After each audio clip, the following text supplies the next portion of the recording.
how to share it and how we can be a blessing to this world.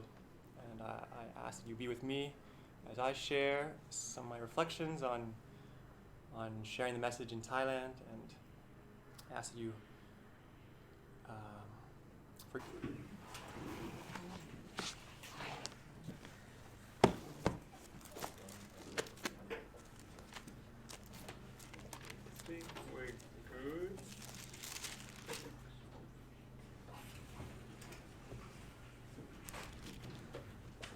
Okay? Yeah, I think we're good. All right. Happy Sabbath, everyone. Happy Sabbath, Jenny. I'm happy to be here. I just arrived on Thursday morning. Keep going. Yeah. And Ruben picked me up at the airport, and yeah, it's just, I wasn't planning to come. Originally, I was planning to go to see a bunch of my friends in Japan, but they told me that everything's shut down.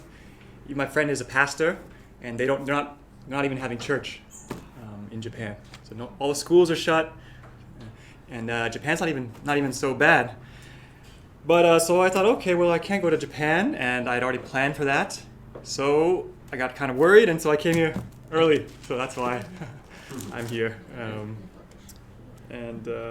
So as you know, I'm coming from Thailand, and I just wanted to share some things about just things that I feel like I've learned trying to get the message in Thailand, in a country that, I mean, probably it's one of the countries that God and Christianity is the most,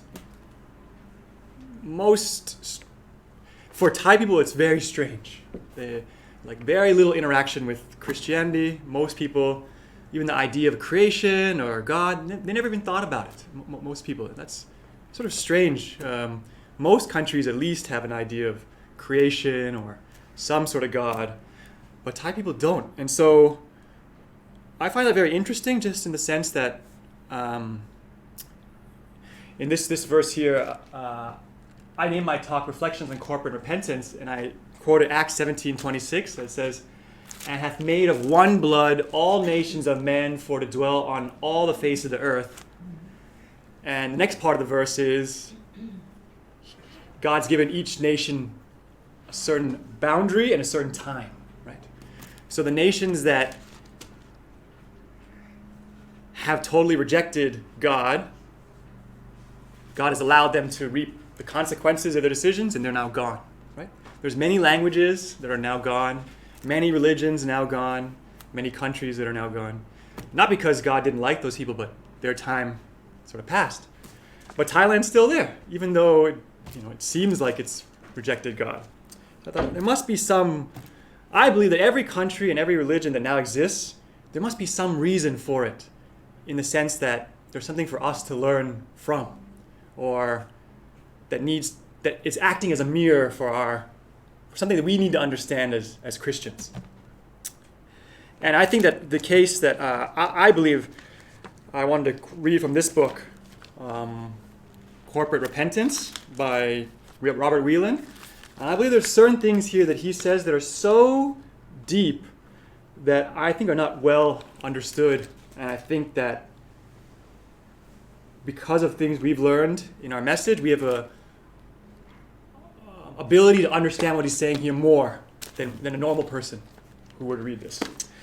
So I wanted to start with Daniel 9 and his famous prayer, 5-7. And he says, so he's praying for his people. And we know that Daniel himself didn't sin. So he's praying, Whelan would call it corporately. It says, "We have sinned and committed iniquity, and have done wickedly." Hello. "And have rebelled, even by departing from thy precepts and from thy judgments. Neither have we hearkened unto thy servants the prophets, which spake in thy name to our kings, our princes, and our fathers, and to all the people of the land. O Lord, righteousness." So here, I just do the whole thing.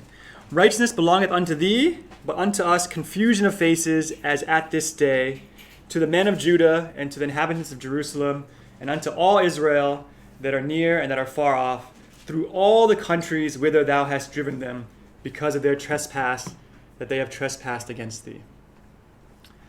So I was trying to think of this prayer, if it were to be said after the cross. We know that after the cross, the veil has been torn, and Paul says that the gospel went to the whole world. And Israel, we've talked about this, that Israel is anyone who believes, right? It's no longer just the Jews. So this prayer, I believe, can be taken to incorporate the whole world. And I was thinking, even in Thailand, a country that doesn't know the gospel well, it has been preached to the kings, to the princes, and to our fathers. Maybe not to my grandma, for example, but someone in her ancestry older has heard the gospel. And so I felt the need to pray like this for what I consider my people. And it's a very strange idea because we're used to thinking of sin individually, but think of like, we have sinned, my nation has sinned. It's kind of a strange concept for us. So I wanted to try to explain how I have come to understand this and why I think it's important and why I think it's helpful for us to share the gospel, to be able to share it. And a country like Thailand is very confronting, or like Bangkok. In all of Thailand, there's maybe serious Adventists who read one Ellen White book. I think there's probably like 1,000, maybe 200, maybe 100. I've traveled the whole country and just talked to people, and I mean the pastors don't read Ellen White, and so the level of Adventist knowledge is very little, and that's very confronting for us if we believe that Jesus is coming very soon. And so, but what I think when we think of the coming is near, it's near in time. Hi, Daniel. But what I think it's also, another way to look at it is Jesus' coming is near based on our understanding. And that we're very close to having the right understanding for Jesus to come. Not necessarily time-wise, because 100 years have passed. That's already a long time.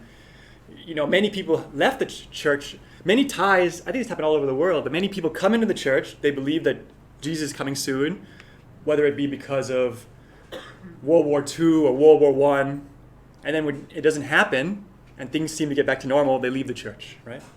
And then many missionaries come and they give this call. A lot of times they date set, like at the Adventist school in the boarding school, some missionaries came and said 2032, 2028. They have their reasons to. And then when it doesn't happen, all the students just say, they don't believe anymore. So, and that's really dangerous because you get people worked up, but it's worked up without it understanding, right? And so I think that the question is yes, it's a matter of the time is limited, but it's the fact that after 1844, after 1888, the pieces are all there that for us to understand, and then that's what Jesus means, that he's very near in the sense that we almost have the understanding. So that's So the emphasis should be more on understanding the new light, not on the time. Right. So I want to talk about my city, Bangkok. If you go to a place like Thailand, it's hard to empathize with the people that are so different than you. So you have to kind of stick with what you know first. So when you see a photo like this, what do you think? Beautiful, right? Magnificent. That's what us Thais think. Right? Our city, look at it. In 40 years, we've become great nation. Look at this city. Look at this. My friend said, we're like Gotham City. They go to Paris and like, oh, look at this city, Paris. They have no tall buildings. It's all flat. Our city's better, right? So it looks really nice. This is actually, I didn't take this photo, but my parents have a condo very close to where this photo would be taken. And so I can go to the 40th floor and take a photo like that from the 40th floor. I did. You did, right? So yeah, Pastor Adrian's been there. This is and so when the city was first built, it was all along the river. And when the famous Adventist school was built in Bangkok about 60 years ago, it was still all buffaloes and rice fields around the school. And now the school is like prime real estate, and right around it is a lot of the famous clubs and bars. It's ironic how that works. Like the two most expensive streets in Bangkok are right near the school, and all the rich young people of Bangkok will spend their money there. So that's right near the school. And so the Adventist school is a very fancy school, and all the students are Buddhist. It's a famous English school. This is Chinatown. I think 50% of Bangkok is Chinese blood, and the gospel in Thailand started with the Chinese because they have a long culture of literacy and reading, which the Thais don't. And as I was growing up, because I'm half-half, I'm half Thai and half American. There was always this thing that you're always comparing between the two. Which one's better? Which one's better? And you say, oh, America's definitely better because the music is cooler in the movies. And then you get older, and you're like, oh, Thai's definitely, the food is better. And Definitely. And I just realized that sort of comparing, we talk about diversity, and it's good to respect diversity, but it's not really what I think God wants to do. He wants us to understand, he wants us to empathize with people in a different way, not just take what's good and what's bad. So there's many foreigners. Like this is a outdoor. Maybe just leave it there for a while. I have a bunch of pictures. Right. Yeah, sorry. There's many foreigners in Thailand. They love it and they hate it. And it's like they're always stressed out because they like it because it's sort of free because you can kind of sell stuff anywhere, and they also complaining that it's so disorganized, and they're always in this strange thing where they don't want to go back to Australia or Europe, but they always complaining about the country they're in. So this is a nice picture. I just got it from Google, but it's we call a wet market, outdoor market. So everybody buys there. I was just telling Laurel, I think that in Thailand, most people don't buy groceries for more than 1 or 2 days. They just go every day to the market. Fresh produce. Yeah, and don't really use refrigerators. Well, I was telling Ethan that, yeah. And then this is, on the street, they'll just sell food like this. Like already made food, you just go and it'll cost like $2 or so Australian. I used to eat like this. This is not this is meat, but I used to eat like something like this, vegetarian, every day. I go to the same place, eat the same food every day. And that place is a temple, actually. It's like a Buddhist sect, and they're always inviting me. They said, "Do you want to make merit? You want to make merit? You're here all the time. You have good merit, but you could make more merit." In English, that sounds very strange. Make merit. In Thai, it's totally normal. The word tambun. Always people are talking, tambun, dai bun. Make merit, receive merit. We can't even translate it properly, I think, into English. But it's sort of like a spiritual currency that you have. So if I give money to a beggar, I receive some bun, some merit, right? And it's always in circulation. It's like earning bonus points towards something. Yeah, towards good luck or bad luck, or karma. And it's a very powerful concept. And So that's a good thing. Like, so when I tell people I'm vegetarian, they'll say, "Wow, you have lots of merit," right? Yeah, so, this is many shopping malls in Thailand. I was recently feeling guilty about this because I was reading a statistic that one shopping mall in Thailand uses as much electricity as one whole province, another province in Thailand. So like all the wealth in Thailand is centered in Bangkok. And so there's this feeling of pride of how developed your country has gotten, but at the same time there's also this guilt that you're a Bangkok person and outside of Bangkok the country is not doing well. And so you look at these things and it's how you approach it. Like you can see, like, look at this, our shopping centers are air conditioned, they're so good, but you can see it as a total waste of electricity. And there's always this, I find that there's always this dissatisfaction in the human heart from how we are supposed to relate to the sinful things around us. That even though I'm not responsible for the mall, I might not go to the mall, I still feel guilty, right? I still feel somehow responsible. I think that's the sort of corporate feeling that Whelan is trying to talk about, that we all have. Whether, let's say, for example, okay, for Australians, it might be that they did something bad to the indigenous people. We didn't actually do it, but it's still like, we know that our forefathers did it, and there's a guilt there that we can tell ourselves that I didn't do it, but it's still there, and it's still. Kevin writes it sorry for us, so it's okay. Right, okay. The very famous one is the Christian church blaming the Jews for killing Jesus. Yes. And just, I think, like 100 years, maybe Vatican II, the Catholic Church said, we officially forgive the Jews for killing Jesus. Right? Wow.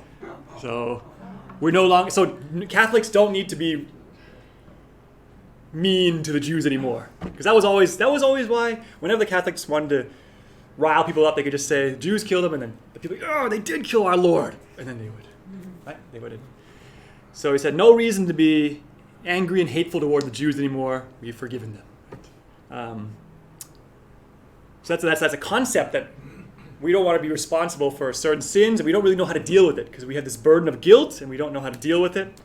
And I think that's what people want to have addressed. So we have like this. We have the beautiful, malls, and then we have the slums.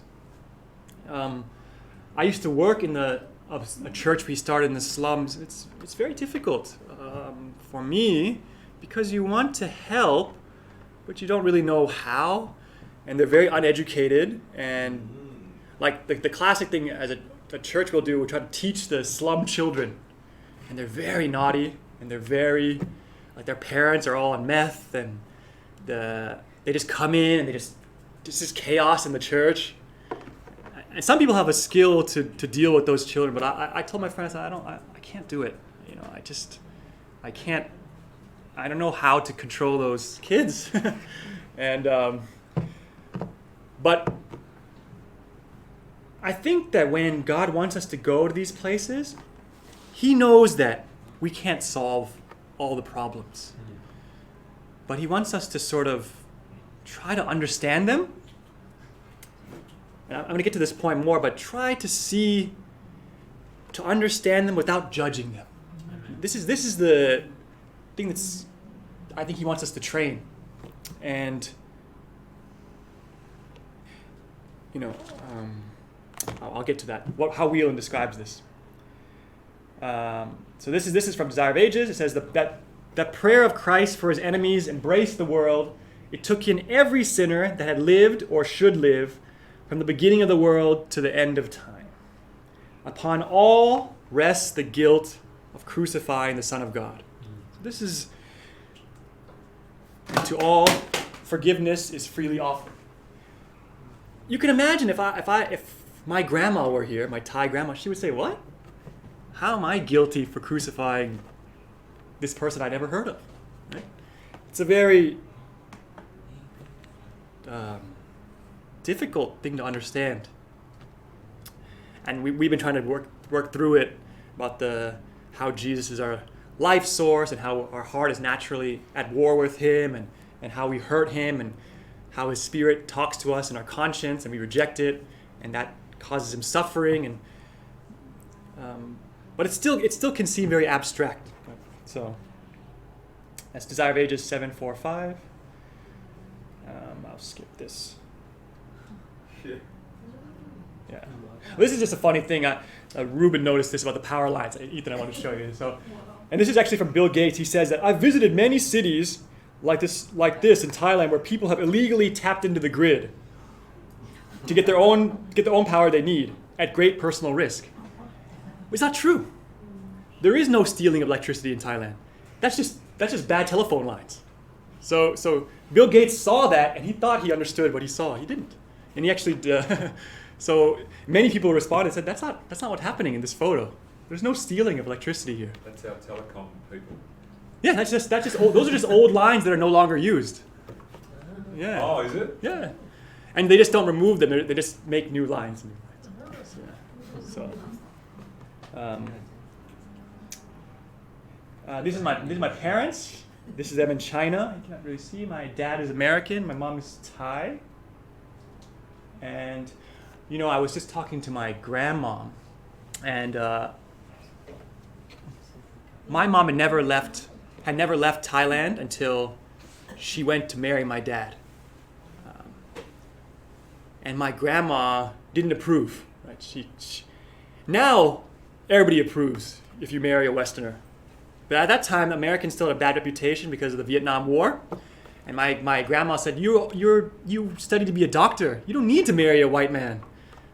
Everybody's going to think you're a prostitute, this sort of thing. And he's going to leave you like all the soldiers usually do, because my dad was a soldier too. But he was a doctor soldier. And so she went to the U.S. and I just met my grandma recently, and she was telling me all these stories. I spent my U.S. Elementary school in the U.S., and my grandma was there. And my grandma was telling me that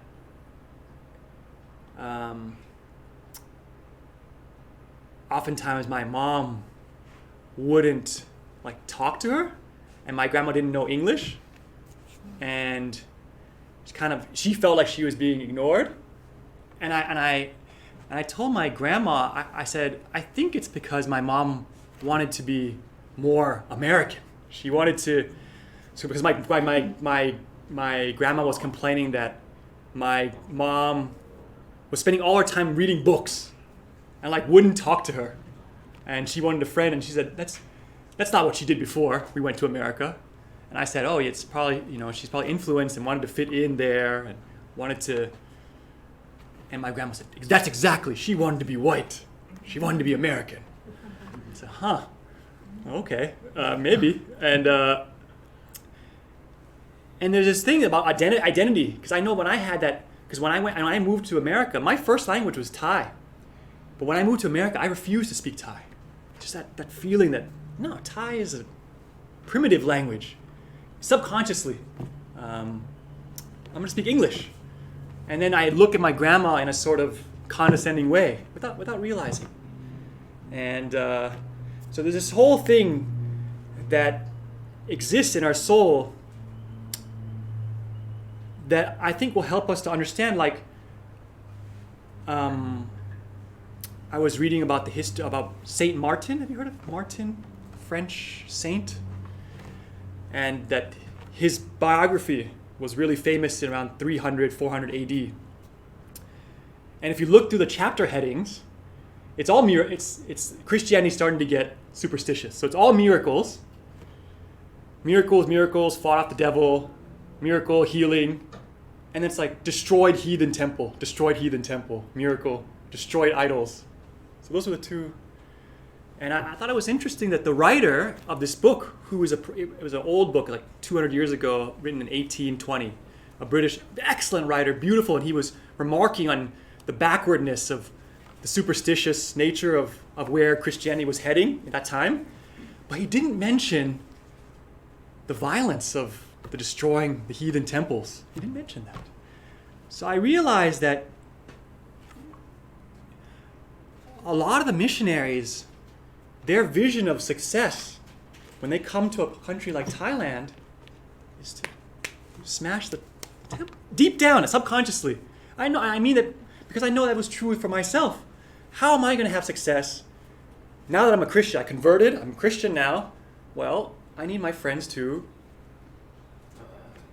reject their idols and, stop watching movies and stop drinking and come along with me. Without giving them any understanding of the gospel. Because I didn't understand the gospel.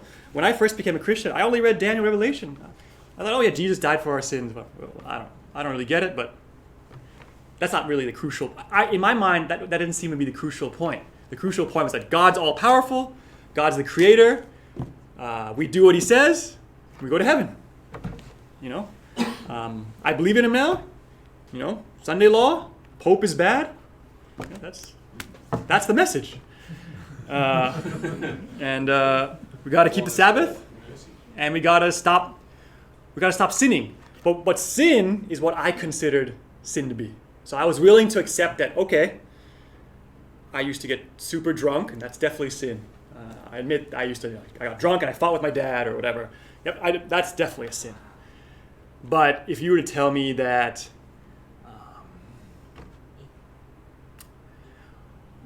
my understanding of sin is much broader now. Whether it be how you treat your body, what you watch. I don't want to get into discussion of sin, but many of those things, if you had told me when I first became a Christian, I'd say, whoa. Judging people. Not only judging, but those aren't sins. And if those are sins, this religion is too much. It's too much. Who can do it, right? Who can? So it's all performance. It's all how you do it yourself. And I actually believed that all my friends would become Adventists. It's so naive. And when I went back and even to today, 7 years, not even one of my friends has become even a Christian, even a Sunday Christian. So I thought that's what really pushed me. Something's not right in how I'm sharing with them. This is another, this verse, for as in Adam all die. What's the next part? Even so in Christ shall all be made alive. So this is also a difficult concept that we all die because of something Adam did. It's also, or something Adam understood. Maybe not did. That something in Adam that he did is still with us. Something. Right. This is at a funeral for my uncle. I feel I really have regrets about my uncle because I had a long trip with my uncle and he was very fat. He was a big party guy and everybody loved him because in Thailand, like if you're the boss, you're expected to pay for all your people under you. So let's say if I'm the boss, I go for a dinner with all my workers, I have to pay for everything. And if you don't, you're like, oh, you're a bad boss. You're like, because your salary is more than us. So my uncle spent all his money, and they would order, it's not just food, it's lots of drinks, and so he never had any savings, even though he was a good engineer, and he had a good job, but he was well loved by everyone, but because he just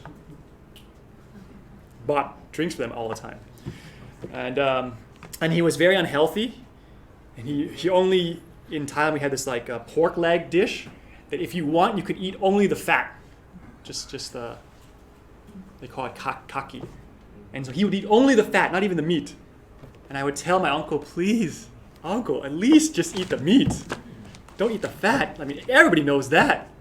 And he had this his neck was huge, and it was really scary to see. And he couldn't sleep, he couldn't lie down to sleep. He could only sit sleeping because. He would have I think he had maybe sleep apnea, or he would so he was always tired. And eventually, and one time we went on a trip together, a bit long road trip, and he was opening up to me.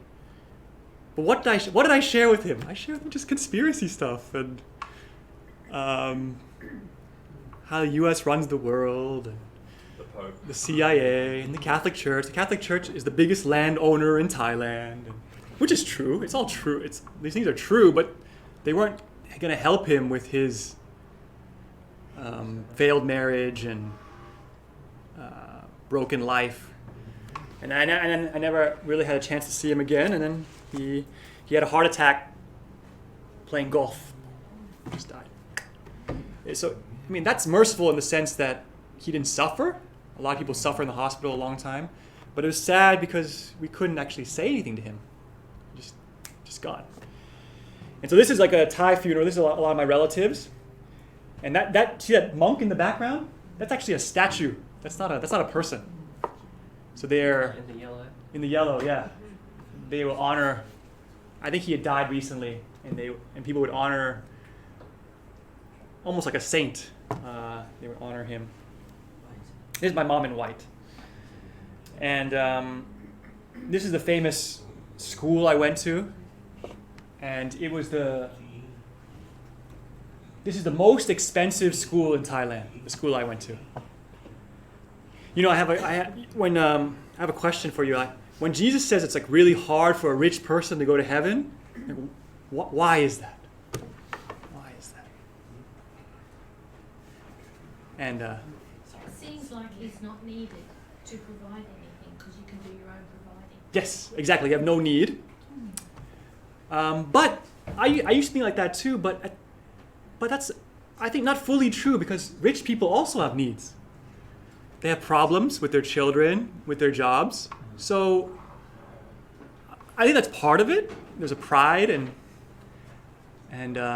but I think that there is something in the justice system of a rich person that when you're really well educated, you think that you have a really good sense of discernment because you read lots of books, you know history, you know politics, you think that you know what's right and wrong.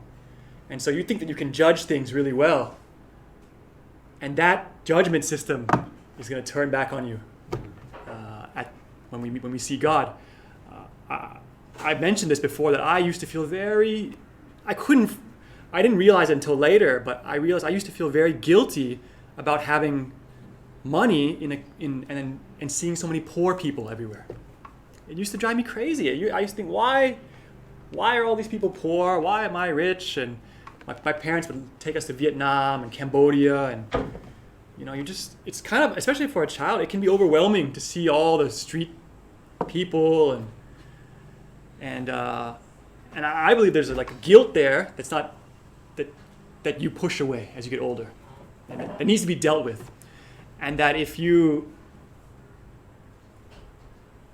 that when we see God, and if we haven't dealt with that, it's all going to come back on us. It's going to, as Ellen White says, it's going to be like fire. And this is what I wanted to show you. This is a spirit house. So there's a little house for the spirits to live in, right, outside. So they would give like fruits and drinks and stuff to this house. I just wonder, like, when you see this, what do you think? Do you feel like disgusted? I mean, like, or sad? Sad, yeah. Or like this. This is like honoring a tree. So they would not cut this tree. And sometimes you'll see dresses too, dresses for the spirit of the tree. All the drinks. The famous one is that the red like the children ghosts like to drink red Fanta. So you always see red Fanta, red soda. And this is my grandma. And in my grandma's house, she's constantly listening to Buddhist lectures. And she has a massive, this is not hers, I didn't take a photo, but it's similar to this. She has a massive shrine like this in her house. And the question is, how do I deal with this when I'm with my grandma? Like, what do I say? How do I share to someone who has no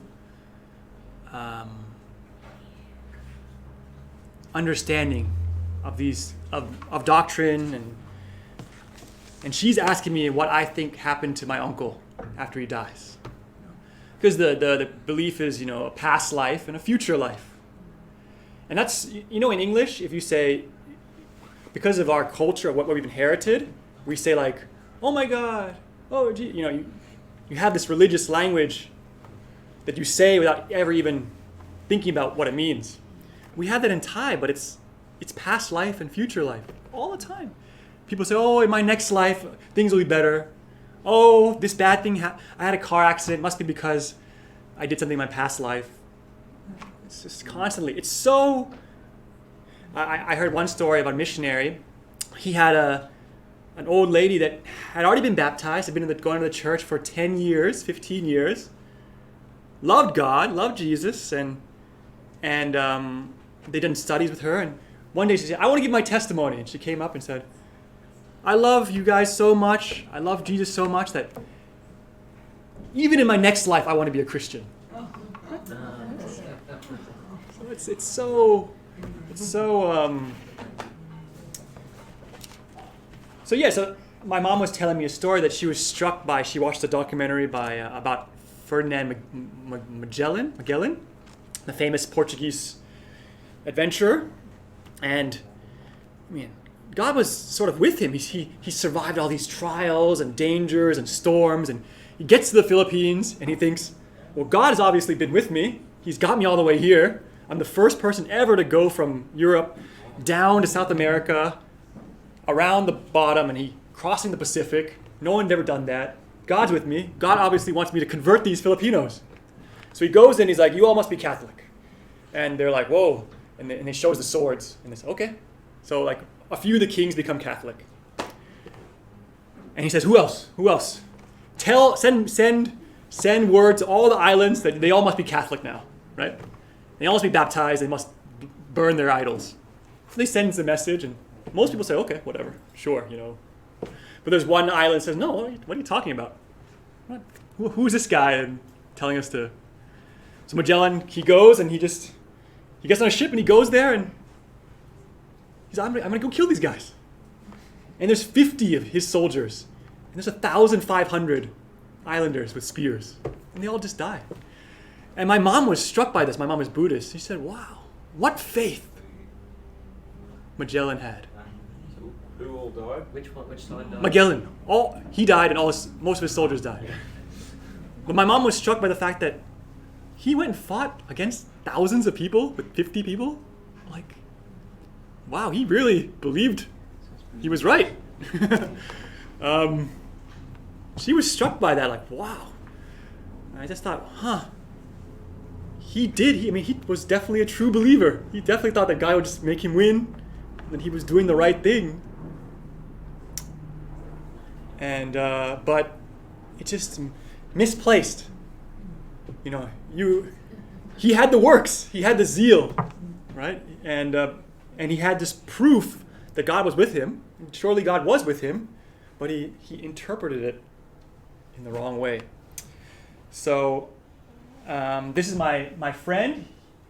He went to my high school. He owns a clothing company, and this is him becoming a monk before he gets married.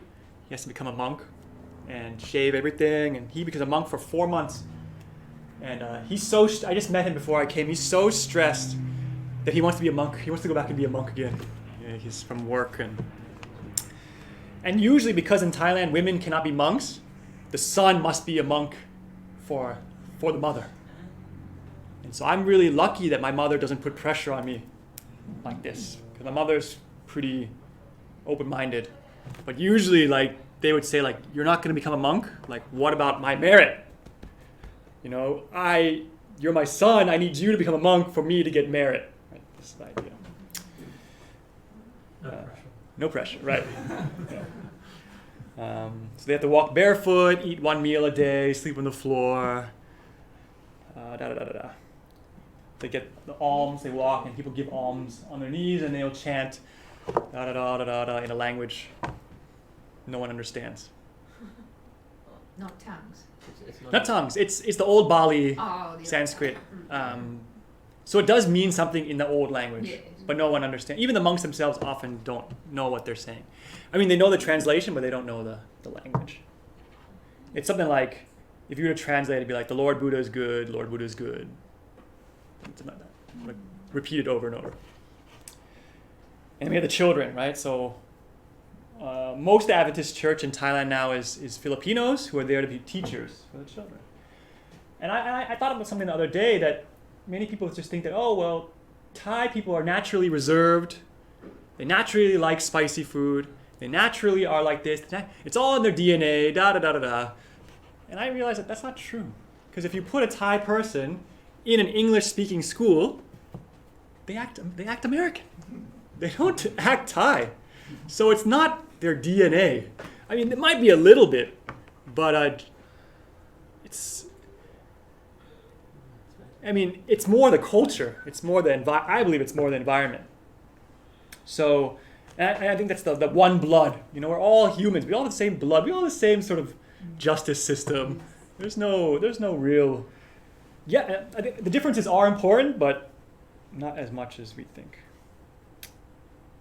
And then I just got this famous photo. That's for you, Leo. You know what those are? Cockroaches. Grasshoppers. Oh yeah.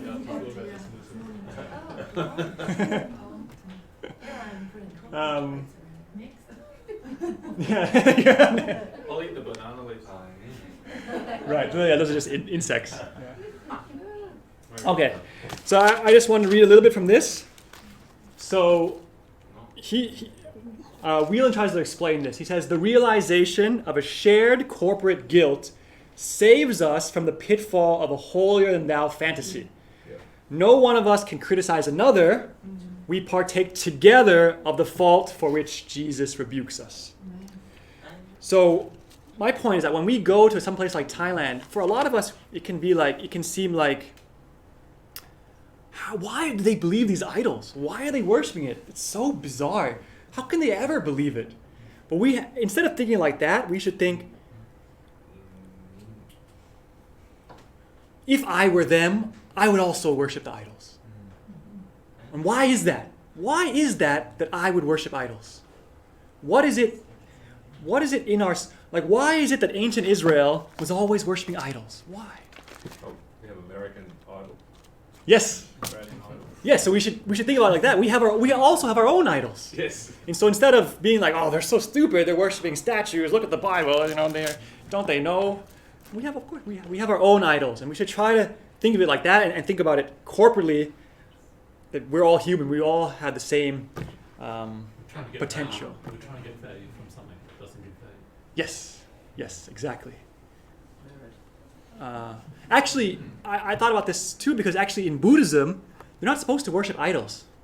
It's a religion that is a reforming of Hinduism. It's supposed to streamline it. It says that the suffering is natural to the world. Suffering is caused by desire. You have to end desire, and then you'll be free. So that's sort of the basic thing. And there's no idols there. But because it's just a philosophy that's very dry, people need to pray to something. And there's no prayer in Buddhism. There's no asking for prayer. And so so Buddhism kind of works for upper class people, but for poor people who need to rely on something, that's why they have their idols. They're praying, they're asking for their idols to help them. That's what so it's... Hinduism is the same. There's levels in it. Same way. Exactly. You told me that the higher level, upper class Hindus have no idols. They have no need for idols because they can pray just straight to the source. The idol is just a representation of the thing, so they can just imagine. So in that sense, the idol worship is very sad. It's their need for love. It's their need for something to help them, something more, but it just doesn't have a right channel of a God, of a creator. And then he mentions this, like the body is he says, he makes this analogy, he uses a few analogies to help us. He says, if I stub my toe on a sharp rock, this is Whelan speaking, my whole body feels pain, not just my toe. If the leg could speak, it would say, I'm sorry, I projected the toe against the rock. And the eye would say, no, it's my fault, I should have seen the sharp rock. Right? So if one organ suffers, they all suffer together. And this is kind of long. He's saying any lack of compassion is actually foreign to Christ.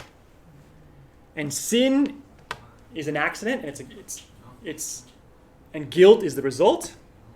And often, this is the important part, often we suffer disease without knowing which organ is ill. So he's using the channel of health to help us understand spiritual health. So oftentimes we get sick, we don't know where the sickness came from. If I have a cold, or I don't know where I got sick from, I don't know, but it makes my whole body sick. We don't know what caused it. We can also suffer from sin without knowing what it is. How can sin have both a personal and a corporate nature? And then he makes this analogy with malaria, and he says that a mosquito bites one section, but your whole body gets malaria. This is he calls this a corporate disease. And then he says, you can just put medicine in one section, but the whole body is healed, so it's corporate healing. This is interesting. So I thought, wow, so if one person in our church group were to fall into sin, it affects all of us. It affects everyone else. And if one person is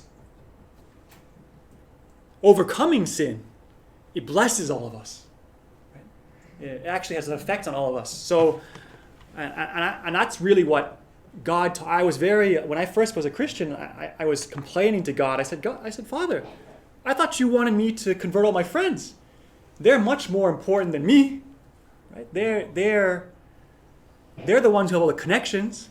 They're the ones who are rich and powerful. I'm not even accepted as a Thai. When I'm in Thailand, I look like a foreigner. How come they're not converted? They're not. How is the message going to go across if my friends aren't converted? I thought that's why you wanted me to. And I just got this prayer answer that, Danny, you need to do it first. You need to understand things first. You need to overcome sin first, and then they will believe it. This is corporately. Right? This. If I can do it, it's almost like I can bring my friends along with me. But I hadn't actually done it yet. I was sort of selfish, and I wanted my friends to come with me and do it with me because I felt alone. I felt lonely. I felt like I can't do it by myself. I need my friends to be with me. Can I just say something there? Yeah. Because your focus was on the works, on the performance, Yeah. whereas this corporate is actually relational. Yeah. Because corporate is relation. Mm. And so then to reach out in a relational manner to people, they will see a difference. Yeah, and so what I've been sharing recently, it's totally, I'm trying to listen more. I'm trying to use what I've learned to help them where they are. Whereas before, I had a lot of bitterness and a lot of anger that I felt I had been deceived about evolution and about politics or whatever it was. And I wanted my friends to see and agree with me. But those things didn't actually help them where they were.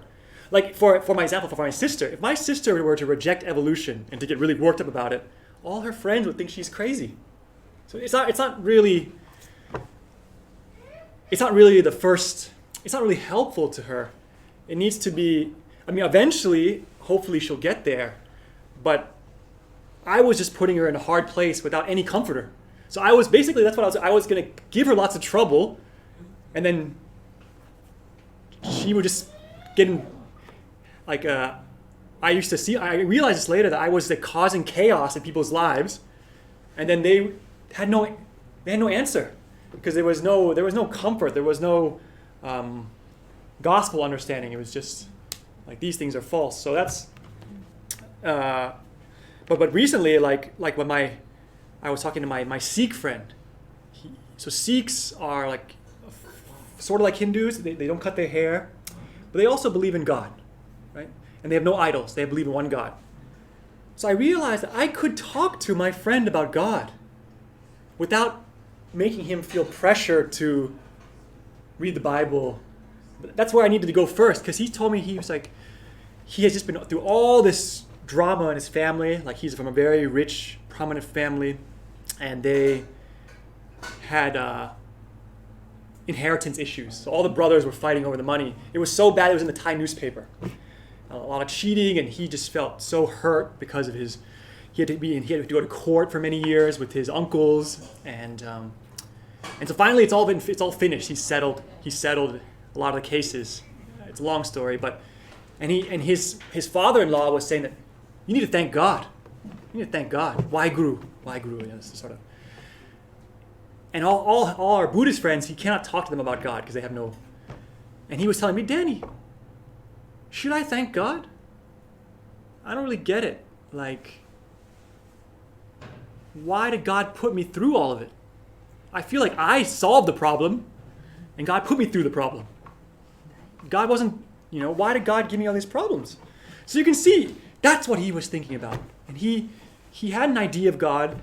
And so for me, like, in the past, I would have dominated the conversation, and I would wanted to talk to him about, the Trinity, maybe, or something, I don't know. That's not relevant to him.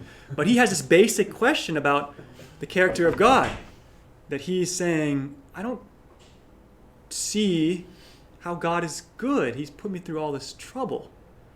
And I just thought, well, I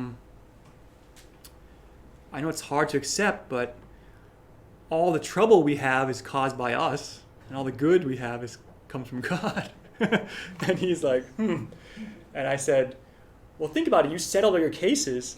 You didn't lose your head. There was points where he wanted to kill his uncles, and he has the potential to do that. He could have hired a hitman. You didn't lose your head. You didn't spin into a drug, or it's possible. He said, yeah, because we used to do drugs together all the time. And your uncles themselves, they decided to settle. All these things were out of your control, and God helped you with, And he said, yeah, that's true. Yeah. And I told him that God would not give us, this is also hard to believe, but I take it on faith, that God will not give us more problems than we cannot handle. And you handled it. So it seems to me that, you learn from it, right? And he said, yeah.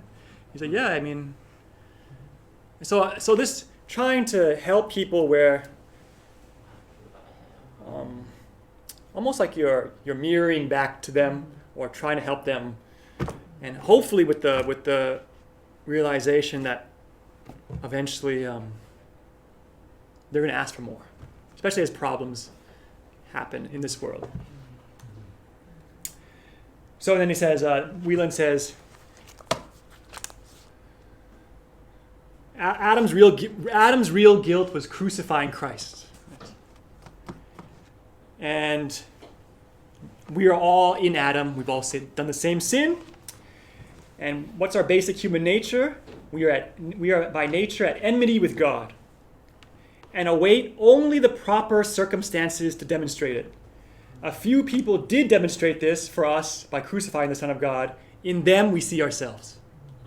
This book is, hopefully, when we read this book, the Bible, we should be seeing ourselves. When we see David, with Bathsheba, or we see the Israelites going back to their idols, or we see the Jews wanting to overthrow the Romans, we should see, this is us. This is us. This is how our heart is. And then we can sort of relate it to our own life and how we work, and then we can ask for forgiveness, and we can get the grace to overcome these things. And it says, the original sin of the first pair was the acorn that grew into the oak of Calvary. Any sin that we today commit is another acorn that needs only time and circumstance to become the same oak. And murder is always involved in enmity, for whosoever hateth his brother is a murderer. So you're saying if we have even a little bit of hate in our heart, eventually it would grow into crucifying Jesus. That's what he's saying.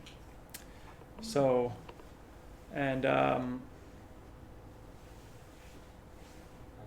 then this is the main part I want to say. If in me nothing, the sin. This is the point that I believe is really important. The sin that another human has committed. This is Wieland speaking, not me. No? The sin that another human has committed, I could commit if Christ had not saved me from it. No matter whether it's pedophilia or murder or necrophilia, whatever, the worst thing, I could do it. This very deep idea and very intellectually we can accept it, but it takes time to really think about it.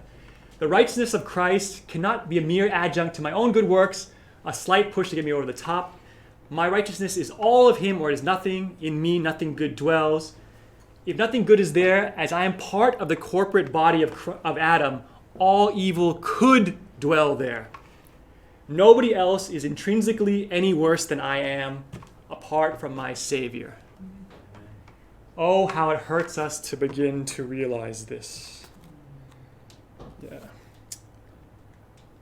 And then he says, he illustrates this one. Here's another illustration. He says, by comparing it to lions, he says, a few lions in Africa become man-eaters, but most never get to taste of human beings. Does this mean that some lions are good and others are bad? There is no difference so far as lion character is concerned. Given the right circumstances, any hungry lion will be a man-eater. And he says, and he compares this to Laodicea, that he says, you don't know your own state of sinfulness. And so I just wanted to finish.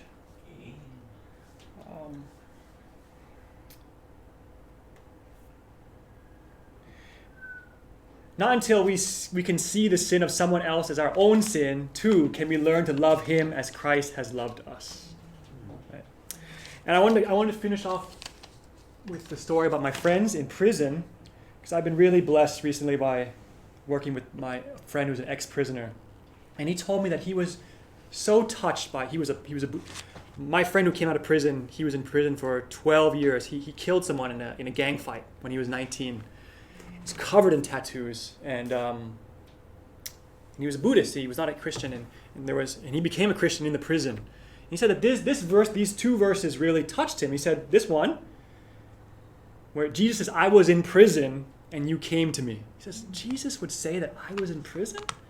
He actually identifies himself as being in prison? It's very, he was like, wow, it was a strange idea for him and very touching. He was very.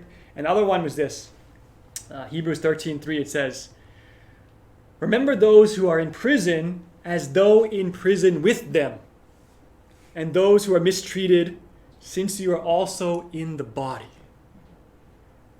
Or in the King James, "Remember those who are in bonds as if you were bound with them, as being yourselves also in the body."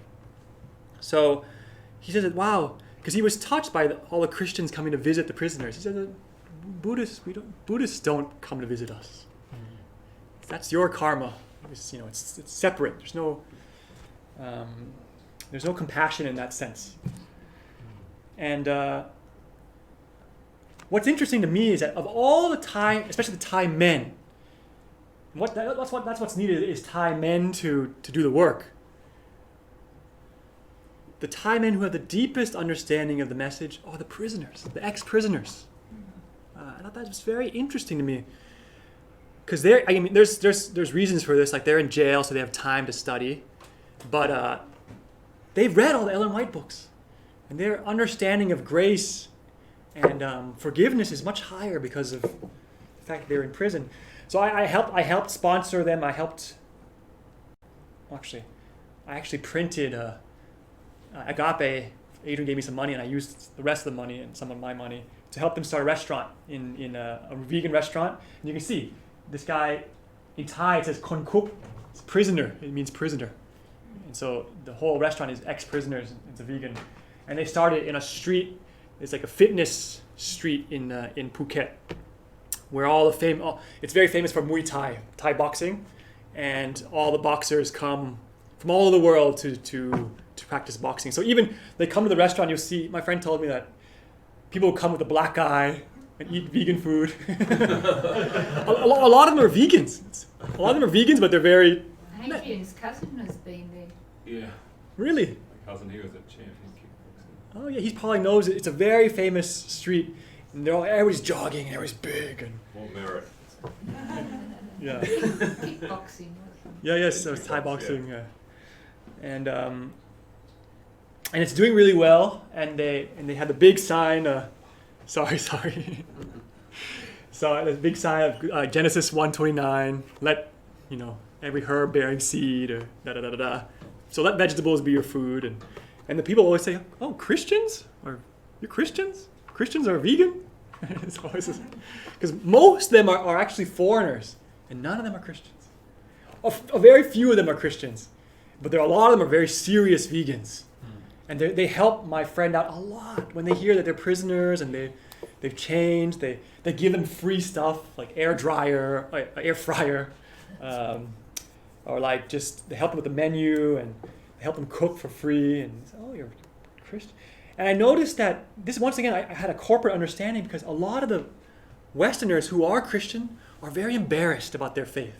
They're very shy. They're ashamed. Because of the history of Christianity, of what Christians have done in the past, killing, crusades and killing, there's a shame there. It makes it hard to share. And a lot of people look down on it, so they're scared. I'm talking even Sunday Christians. I'm talking just generally Christians. And when they come to this restaurant and they see Thais who have converted, and they see this guy covered in tattoos who's so happy to be Christian, it actually heals them. It actually helps them to not be ashamed. It makes them feel like, oh, wow, Jesus does have power. He can. It's all I thought, wow, it's very interesting that not without any doctrinal sharing, they cannot even speak English, but they just look and they see, and they start to feel more proud of their Christian heritage. And then the ones who are very like mocking of Christianity, they mock less because they realize that, oh, these are prisoners and they believe. It's very interesting how the human mind and psychologically how we work. I know it's true. I know it's true for me. When I go to see the prisoners, I feel so encouraged. I feel like, wow, like this stuff is real, because these guys, are, this is my friend. She married the prisoner, and this is like the two on the outside. They're a couple, right? So lots of like, not really, not Christian, right? So, but this couple supports them so much, and it just helps them to slowly hate God less. Right? And then recently I had this miracle happen to me. I went to the prison again. So I knew that a series of events happened. I knew that I was going to go to Talking Rock, and then I used to go to the prison once a month. I really love going to this prison because the leader of the group in the prison, he's a prisoner himself. He's a genius. He has thousands of Bible verses in his head. Anything you read, he reads it, he understands it, he teaches it. Very special person. And so he converted. So he kind of led the group that these two guys are the ex-prisoners. You can see my friends covered in tattoos, and so they're ex-prisoners, and so I wanted to bring them to visit their old friends in the prison before I left. And it's just really a miracle because now the prison's shut down because of coronavirus. No visitors allowed. So that was the last time we could visit them. And because I was leaving for 6 months, I knew I had to do it. So I went down to Phuket and I flew them back with me to Bangkok, and we went to the prison. And just like a series of miracles happened because when we first got there, the man said, "You're all going in the women's prison, right?" No, please, we want to go to the men's side. And he said, "Oh, but there's already a Sunday group in there. Are you going to bother them?" We're like, no. And then they said, "Yeah, you're all Christians anyways, right? You can just join each other." I said, "Oh yeah, that's not what the Sunday Christians think," but they're always railing on the Adventists, and because the Adventist group is so strong in the prison, the Sunday churches are always, So we said, okay, yeah. And then he goes, "Are any of you ex-prisoners?" We go, "Yeah, they are." "Not allowed. Not allowed in." We said, oh. He said, "New law, we have a new rule, no ex-prisoners." And then he just leaves the room. We thought, oh no, this is a disaster. Like, oh, what are we doing? And he comes back and my friend goes, "Please, I just want to talk to my friends. I want to encourage them. I came from very far." He said, "No, cannot." He says, "Can I talk to your boss," basically? Okay. So then they go out. And it's just really interesting what happened. They went to see the one boss. He wasn't there. went to see another boss, he wasn't there. And the guy says in Thai, like, there's a strange thing about the Thai language is that they have like so many pronouns. In English, we just have I and you. But in Thai, we have, I don't know how to describe it, but there's so many pronouns for every different scenario, you know. And so he switched into a different way of talking, which is very rude. He said like, something like, I don't even know how to do it, but basically like, man, what are you doing here? Why are you trying to lie to me? You know, like, but in like a like swearing way. I don't know how to describe it. Anyways, and my friend kept his cool because he like very insulting to my friend. My friend said, "I just want to see my friends," and because he kept his cool, the guy goes, "All right, just go in." After swearing at my friend, he's like, "You're a liar. You're a liar. You just want to sneak in here. You have some agenda." And then he goes, "Okay, just go in." My friend comes back in the room. He's like. So it was really, I was so happy. We go in and the prisoners are crying. They're so happy. And the Sunday group is like, and we learned later that they don't ever allow prisoners in. And that's why the Sunday group was shocked. And we were sharing and they did this thing where he's like, you know, we all sit on the floor together and we let the Sunday, the Christians inside the prison share with us, give their testimony, and they're all like, there's like probably like 30 of them. They're like, each of us, like, give your favorite Bible verse. That they memorized. Just, it's amazing to see. And so we were just talking, and so I just was really impressed, and I just wanted to say this because when I told my friends that this man had killed someone, I see the natural reaction of a person is, can that be forgiven? Can that be forgiven? Can he really change? Right? I realized that, and later I realized that this type of attitude, if you don't really believe that someone can change, that's dangerous because you don't believe that you yourself can change, and that if you see God, that judgment system is going to come back on you. If you think that sin is too great to be forgiven. So that's just kind of my experience with them, and I realized that that's why I believe that God wants us to meet with prisoners. He wants us to help us get over our fears and to believe in Him more. So I'll finish with that, and then the last verse I'll finish with was this verse that Colossians 1:20 says, "Through the Son, God also reconciled all things to Himself, whether things on earth or things in heaven, thereby making peace through the blood of His cross." Sorry, it took a while. Sorry. We don't judge you, Daddy. So yes, I really suggest that we study this book. I believe that I read this like 2-3 years ago, but when I'm reading this again, things fit together. Wieland's writing in a way that it's very deep, but I always got the feeling that he's missing. He himself doesn't know what he's missing. There's something missing, and I feel like now we kind of got it.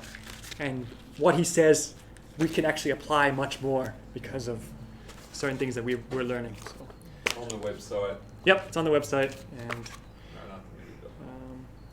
I think this is the key. Another part of the way to get the message out. So, I'll pray. Yeah.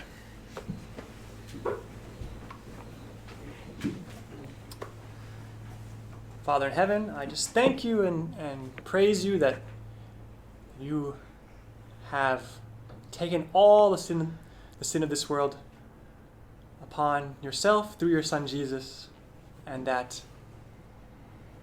you've given us life no matter how far we've fallen. You can raise us up, you can forgive us, you can change us. Help us to have more faith to believe and to know